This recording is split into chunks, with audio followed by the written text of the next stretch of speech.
The views and opinions expressed on Around the Town are entirely those of the host, guests, and callers, and do not necessarily reflect the opinions of the faculty, staff, and students at Elizabeth City State University or ECSU Radio and Television Services. Welcome to another edition of Around the Town with Hez Brown. And now your host, Hezekiah Brown. Good evening. You are tuned in to Around Town with Hez Brown. 89.9 FM WRVS.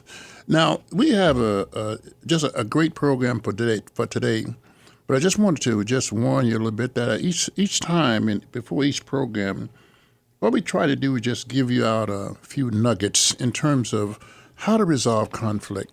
And I'll have to tell you how much conflict is in the world today. It's just, and I say the world today, it's not just in the United States, but it's around the world anyway.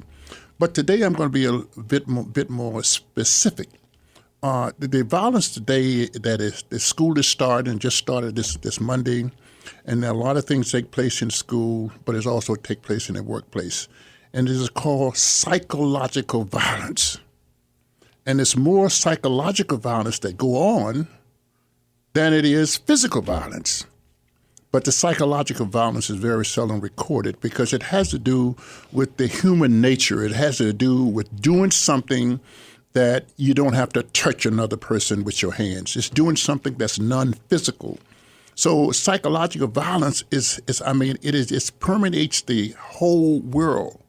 And it goes by what you do, what you say to a person to hurt a person. When we know that we cannot physically defeat another person, we can call them a name. We can talk about their mother, the children, talk about their father. We can talk about how they dress. We can talk about their physical makeup. We can talk about those things. And that is done to hurt someone. And I'm just going to give you the definition of psychological violence. Anything that an individual does to knowingly harm another group or another person, be it psychologically, sexually, mentally, or physically, is an act of violence.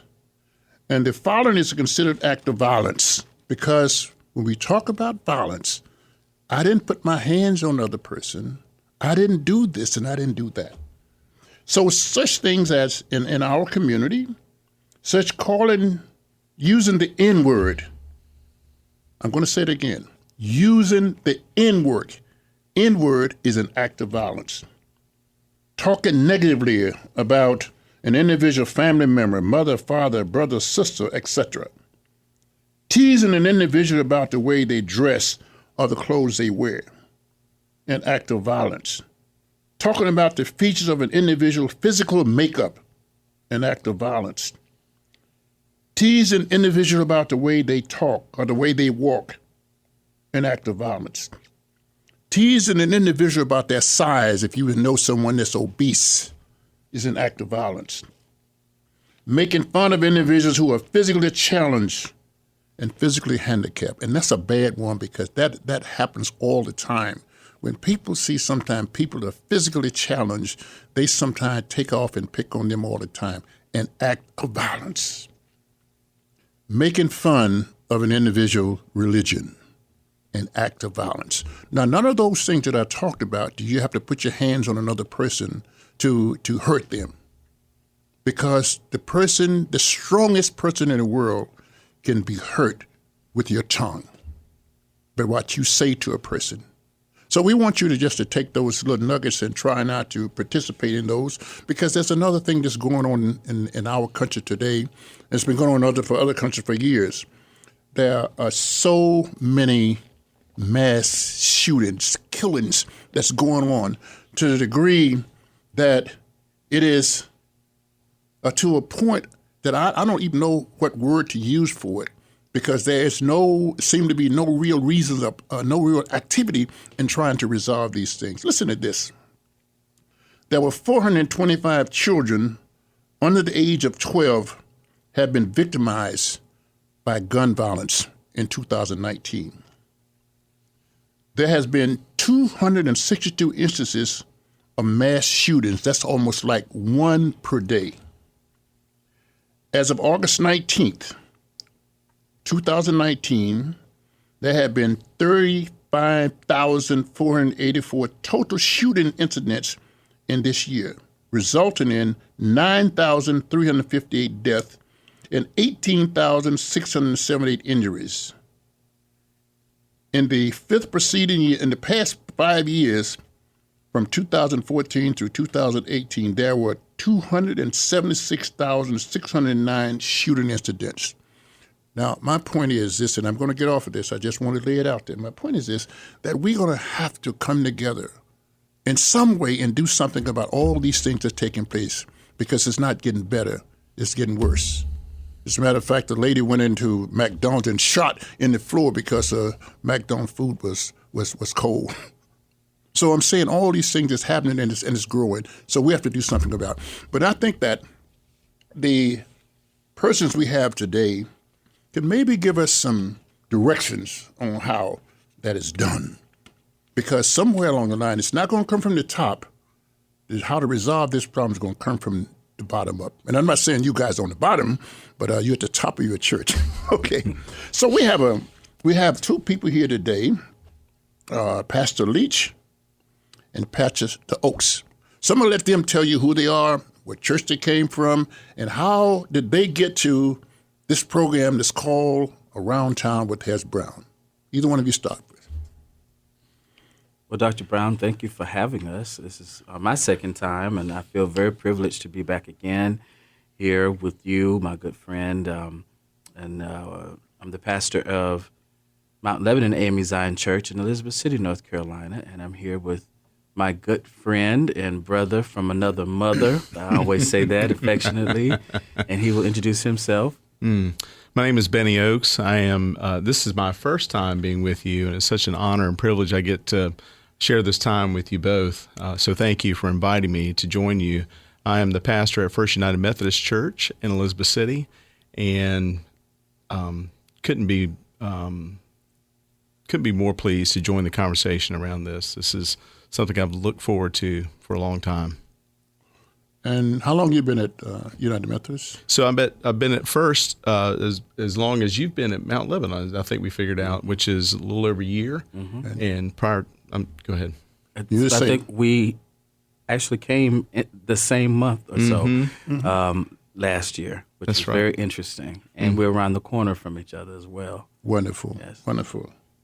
Where were you previously before you came to Elizabeth City?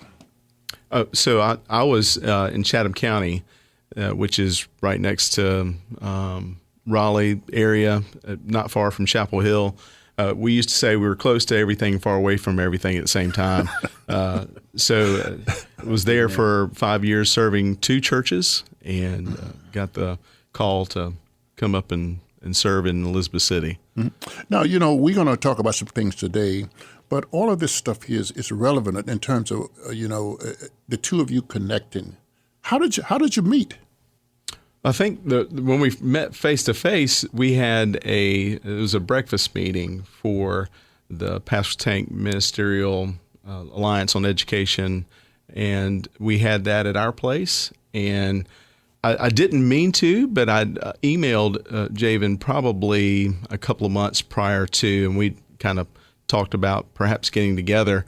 And he walked in, and I singled him out, not meaning to, but I said, please come on in and join us. And got to find out later that he was who he was. And I said, I've been meaning to meet you. Right. He said, same. Right. That's how we met. That's how we met, just like that. I thought maybe you had another version of it. Because what I'm saying is this: is that I am just so pleased to have been part of the meeting that you guys put together, because part of my life is doing the same thing, trying to bring people together. I worked as a mediator for a lot of years and saw a lot of things that was going on. But part of what it is how do you bring people together?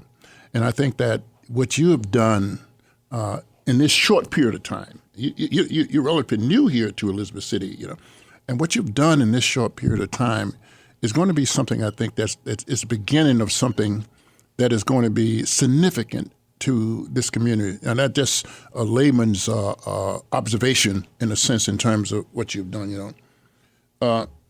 There's a more interesting story, I think. Okay. I invited Javan to come up and spend some time with me in my office, and didn't have any parameters on how long that would last, but you kept me in stitches as long as we've had a chance to share about ministry and each other's lives.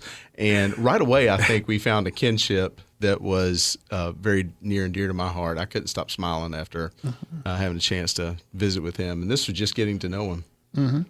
Because you know what? One of the things that's is very, very difficult for both races to do is to talk about race. You know what I mean? We hear all the time, that every time there's an incident somewhere in the country, we say, well, we need to start a dialogue. Well, we need to have a conversation about race. Right. And very little happened. Right. What you guys have done, which has so impressed me so much, you don't know, I didn't sleep the night of this because I was thinking about this. I'm just saying that's how much I'm so passionate about people coming together, all races and all kind. And finally, see, in most cases, somebody appoints somebody to do what you guys did, either through the mayor or the county commissioner or the senator or somebody say, you get those. Did anybody tell you guys that you should bring the two congregations together, that you should do this? Well, I think it's important to tell the audience that what we actually did, which was what we brought our congregations together. And that conversation really started out when we went I was invited, Pastor Oaks invited me to attend, sponsored by NC State University. Didn't have to do it. He was just very kind. And Raleigh Reconnect. It's a conference. And anyone out there that's ever invited to go. It is a wonderful learning experience about demographics. But anyway, we started talking about that, having a conversation amongst us, and how it all came about really was, he said, well, I want to invite you to come preach at a certain time this year. And I said, okay. I said, you know what? Worship is intimate. And before we become intimate, I always tell the story about my grandmother said before she was able to date, they were too poor to date, so they courted. On the porch. You know what I'm saying? and the screen door was open. Couldn't go in the house. That's right. And the screen door was open and the window was heist. I don't know if the audience would know what I'm talking about. But so I said, let's court. And so we said, let's get together first and get to know each other before we just hop in a worship situation. Because sometimes we start singing and we start clapping, and when the singing is good and the preaching is good and then the food is good and no conversation is had. Yeah. We hide behind these walls of worship sometimes, even with one another. So we decided, let's get together, let's do a fellowship, let's talk and get to know each other to find out what are our weaknesses, what are our strengths, what are our fears, what are our joys about merging. Not merging two congregations as far as closing one down, but fellowshipping on a regular basis and not starting with a project. Because then if you're busy doing something, you're still not having a conversation. So we really wanted to be able to talk about and minister to each other as far as our experiences is concerned of where we've been. And we had every age. Remember, we had an 8-year-old and we had 90-year-olds at the table, and we benefited from it. You mentioned something that was near and dear to my heart as you were talking about just how we got together to start to know each other, or even you had the idea for us to getting together and invite us so graciously to Mount Lebanon to be with you all. And what impressed me is something that I knew intuitively, but I think a lot of us think, like you said earlier, Dr. Brown, that, whenever we need to create a dialogue, we automatically start in a very sanitized setting. It's a program that started. It's something that, that is an agenda type of thing. What we did was, let's see if we can be friends. That's exactly what we did. That's exactly what we said. And I think I love that because, first of all, you were quoting some statistics earlier, and hurts my heart to hear that stuff, and I know it's true. And if I look at my Twitter feed or if I look at the news too much, I will get discouraged. And it's things like this that makes it life-giving for me. And one of the things that I heard recently was that because of all the social media things that are out there, we are friends on Facebook, but we're not friends in real life. And so what Pastor Leach was really calling us to was, can we become friends? And in some ways, that takes the pressure off. You know, what is it that you like to do? What is it that we like to do? And we have an opportunity to start sharing with each other. And then as we share, we get to know each other. And as we get to know each other, we can find out what are our fears, what are the things that we really love, and what do we hope in, and that sort of thing. Let's pause for a moment. We will be right back with more Around the Town with Hez Brown. WRVS 89.9 needs the support from listeners like you to keep this radio station on the air. Consider making a tax-deductible donation online at ecsu.edu/WRVS. It's quick and easy to make a donation with your credit or debit card. It only takes a short time to keep us on the air for a long time. Support WRVS 89.9 today. You are now listening to Around the Town with Hez Brown. You know, I know now it's been a week. As a matter of fact, it was last Tuesday. And I know that as I looked at the group, it was about half African Americans and half Caucasian/white, whatever was it. Have you got any feedback from your congregants in terms of what they say or what they feel? Because sometimes when people go to a meeting, sometimes people say what's politically correct, but what are they thinking about this? What do you think? Our congregants loved it. In fact, right after our Bible study, one in particular threatened, and she did. She threatened, I'm going to Mount Lebanon this Sunday. I said, Gail, you are? And she absolutely had a phenomenal worship experience, worshiping with the folks at Mount Lebanon, AME, Zion. It was truly life-giving for her. It was an extension of our time together that we shared on Tuesday, and she just talked with her this morning. She just loved it. And so she's an example of what I heard from the rest of the folks that were able to attend that I got to speak to. I don't even think we got out of the fellowship. People were, snatching out their calendars on their phones. When can we do this again? I mean, that's authentic. Because, they could have just ate our food and left. Right. And it was some good food. It was good food. And a lot of it. And healthy food. So, it was authentic. And the conversation we had, and everyone was open. But this is sad in 2019, Dr. Brown, that we are shocked at Christians, disciples of Christ. We're surprised that we can sit down and talk about the things that matter. It's what the end goal for me, us, is and it starts with the pastors. It starts with leadership. I think you would agree. Any type of organization, institution, it's the leadership. If we really want to come together, we can do anything we set our minds to. But it started with us. We were open, no agendas, not trying to, publicize this in any way to get glory out of it. Where we can say, we met our quota for the year, for our report at the end of the year. You see us, we're black and white together. Yeah. It wasn't about that. It was about, we literally are serving the same community. Right. And we are not doing anything together. It started with us. How can we minister to the world when we are separated? And it starts with us. And I was, to answer the question, Mount Lebanon is excited, wondering when we are going to go and eat you all's food and talk, have more conversation about it. They're open. They're already having some, writing down some questions, some things that they want to talk about. And so we're looking forward to it. Mm-hmm. Okay, look, I want to get into some of the specifics that took place.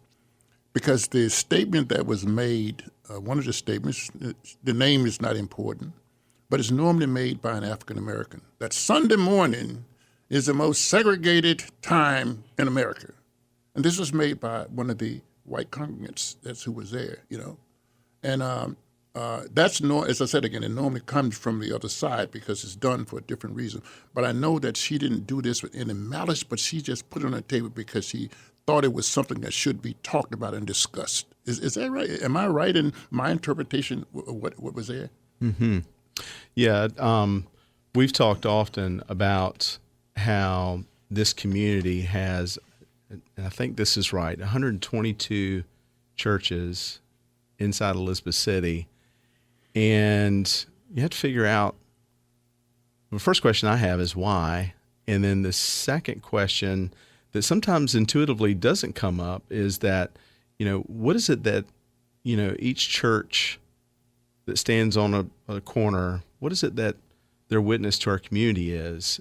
And, I think that we've tried to reimagine ourselves as who we are as a church, Big C Church, as people who are intent on following Jesus.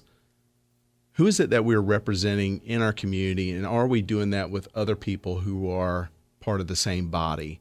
And so if we start to ask ourselves that question, we automatically come up with, I think Martin Luther King Jr., I heard it a lot of times from him, was, that most segregated hour was on Sunday morning, and that, I think he was pointing us to a day when, as he said in his I Have a Dream speech, that there will be a day when we could hold hands together, all of us as part of the body, to love each other and to worship in truth and in beauty together.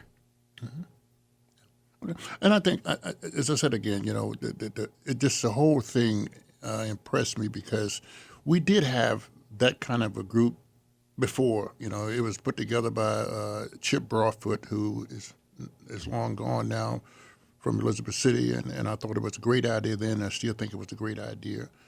And I think that I want to know, how do you think that we can now build on this? How can we build on it? How can we, build on it? Or are we looking to bring other churches in? Are we looking to just go, see if we can make this work and then go someplace? What is your thoughts about building on this? Well, first I want to comment on something that you said, to elaborate just a bit further.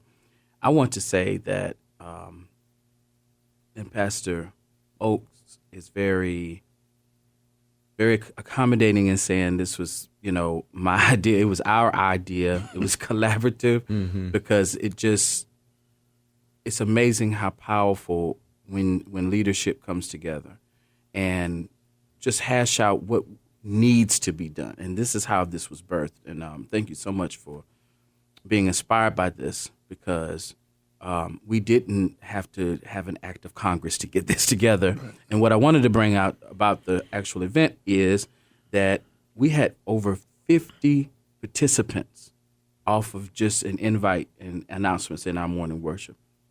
50 people, black and white and whatever else we consider ourselves, were in participation with this. And it shocked me because I thought, maybe about 20 people, maybe 25 or 30, because they may think we might be setting them up for some type of big idea. And it wasn't. It was just relaxed, over 50. And so where are we going further with this? We don't know, and it's okay. And I think to kind of plot and plan stuff, I don't want us to have an agenda with this. I think once we gather, the Holy Spirit, not to spiritualize everything, but this is why we're here, will guide us.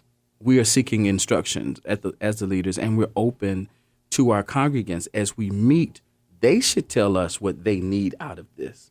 We need to come together to explore what we need out of this, because it may not be a march down Main Street. It may not be where we come together and we publicize it, it may just be us. We're open to bring other denominations as well, but I think we're just walking one step at a time, and it will be revealed to us what this needs to be. Because as soon as you start putting this and labeling that and making it a this and or that or This is our method. So that was a good question. Where are we going from here? And I think higher, I think is going to be better. It's going to make us better. Our community is going to be more interested, especially with you putting us on your show, getting the message out. Everyone's not on Facebook. Everyone's not our friend. So this is going to get, hopefully, God will get the glory out of it. People will be curious, not just in our churches, but discipleship. And we can start breaking down barriers between whatever, United Methodist, Zion, Methodist, Baptist, whatever, because in the meeting, we had several denominations also. I was going to ask you who there were other churches I know involved in, I think. Yeah. Fountain of Life was there. Mm-hmm. We had Cornerstone that was there. I think Olive Branch was there in addition to our churches. So this thing is growing. Mm-hmm. It's going to grow. I'm sorry. No, I agreed wholeheartedly what you said, that, and I want to draw us back to, for me, the thing that seems to be a small miracle is the idea that we can become really good friends. And I keep coming back to that because I was affected recently by, was led in a meeting at one of our annual conference events through the United Methodist Church. Someone asked the question, how many good friends do you have? And it was set in this context. How many good friends that you're willing to tell anything and everything to? Mm-hmm. And, overwhelmingly, there were maybe 2, 3 was the answer. If people were really church-going folk, they might be, say, 5 or 6 friends. And then the speaker said this: it's no small miracle that Jesus had 12. Jesus had 12 really good friends. And the call was to, how can we become good friends? And then, I don't know, I get sentimental sometimes. I was watching a documentary on Mr. Rogers' Neighborhood. I kind of grew up with Mr. Rogers. I don't know if anybody in the audience did or not, but one of the things that was part of who he was to ask the questions, who are the people in your neighborhood? And I know that was within Sesame Street too, that was a question. Who are the folks that are right here in your community that could be your good friends? Mm-hmm. And I think it would be awesome if we had more good friends.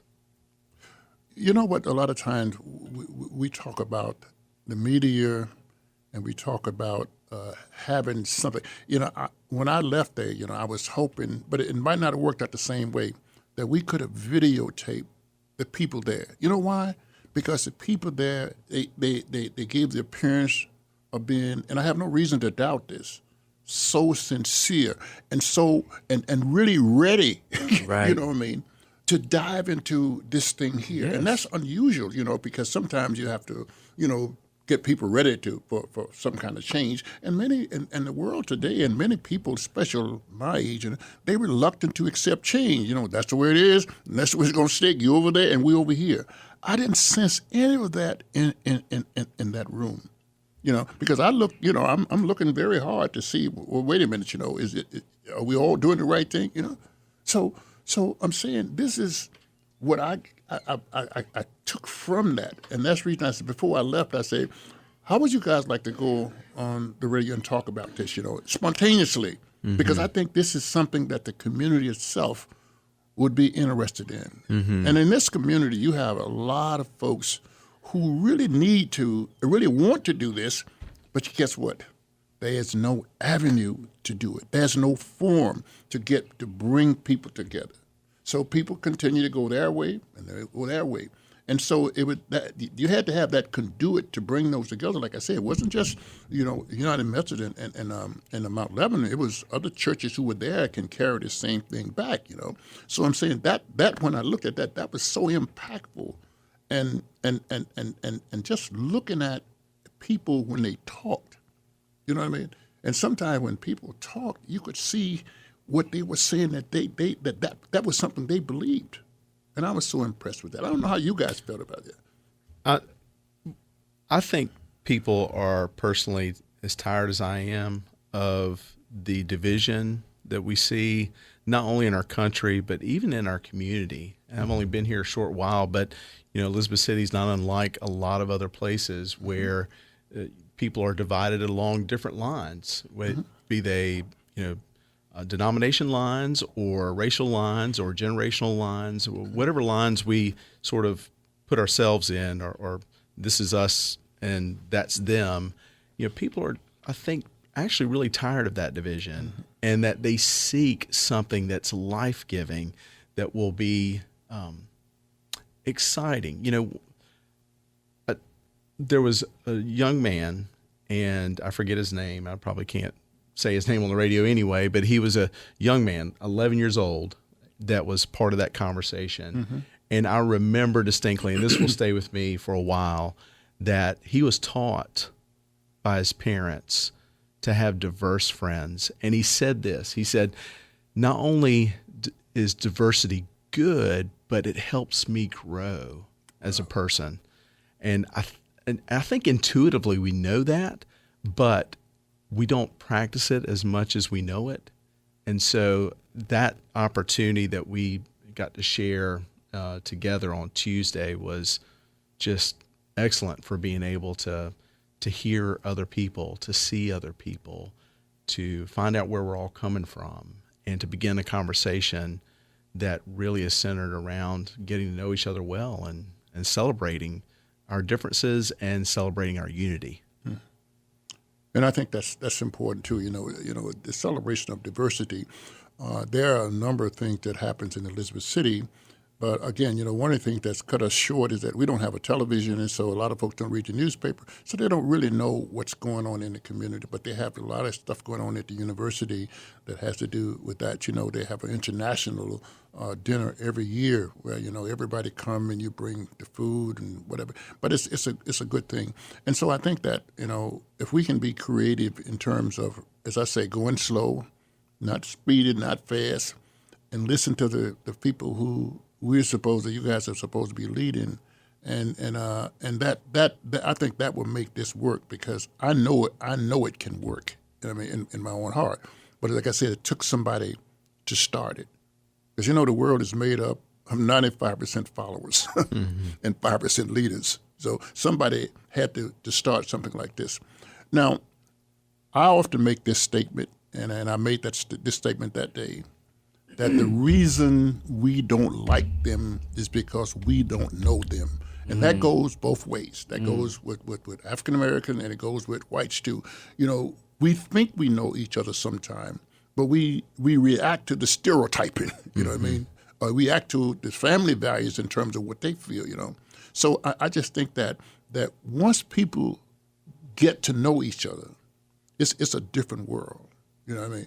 But when you over there and I'm over here, and even in the neighborhoods, they're integrated neighborhoods where people, all they do is wave across the street instead of going out in the street and meeting and talking to each other. So I think what you're doing here is that you said we're just not going to stand over there around the corner and wave. We're going to come and meet and talk to you, because the commonality of what we are in the world today, the commonality, we all want the same thing. We all want the same thing. And that has to do with the community. And I think that this is so good because we can build that community around these churches. Because I think that's the way to increase membership too. That people see folks coming together, see folks doing something together, And I think it's going to work. I don't know what you guys think. I think you're absolutely, excuse me, I think that you're absolutely right. My hopes is that it removes boundaries and borders around our heart. And it becomes elastical, and it becomes an open mind and heart and soul that for our younger people, they learn by our example. Listen, babies, children, put them all together, a Chinese baby, a white baby, Caucasian, however, whatever you all call yourself. I don't know. When that question came up, I asked it. Interchangeable. It's interchangeable? Yeah. For what I would say is What white, do you say? White is white. White But it's or interesting. Caucasian. I mean, like, it's interesting that we don't just call ourselves. Well, we've been Negro, Mm-hmm. we've been Black, we've been African American, and this is audience. One of this might seem small, and somebody might be like, "Oh my God, I can't believe they're saying this on the radio." This is the conversation. I asked the question because how can I go and preach at your church and I'm nervous, anxiety ridden, and I don't even know how to address the congregation. I know how to address my culture. Right. It's mine. Mm-hmm. I know what to say. I know the jokes. So how do you, so this is important before we worship together. So once we do that in other projects, if that's to come, we'll know how to talk to one another. We'll start taking away the boundaries. But I wanted to say this before you go, that, racism is taught. It's not in nature as far as you're born that way. It's taught. And I believe that with the right nurturing, that we can help some people recognize that there is no limit with love, with unconditional love in community. So we're hoping that we're broadening our community and redefining what and who community is. Yeah, I believe the same thing. Not only that, but I think everything points to this is that this whole idea of racism, it is something that is taught from the time a kid come into the world. There are religions, there have been a lot of religious fights across the country, across the world.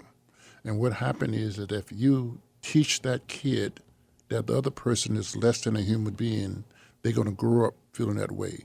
And it's done in all races. It's just not done in the white community. Right. It's also done in the African American community, Yeah. And so that creates a lifelong conflict between those races, because when kids are small and you tell them, well, you can't cross the line, because where I lived way down in the deep South, a lot of years ago, across the street was a white family. And those kids, we played with them until they got into elementary school, and that was the end of it. That's right. You know what I mean? That was the end of it. Mm-hmm. And no, we never did. We never had any name called and never had anything wrong. We just played together.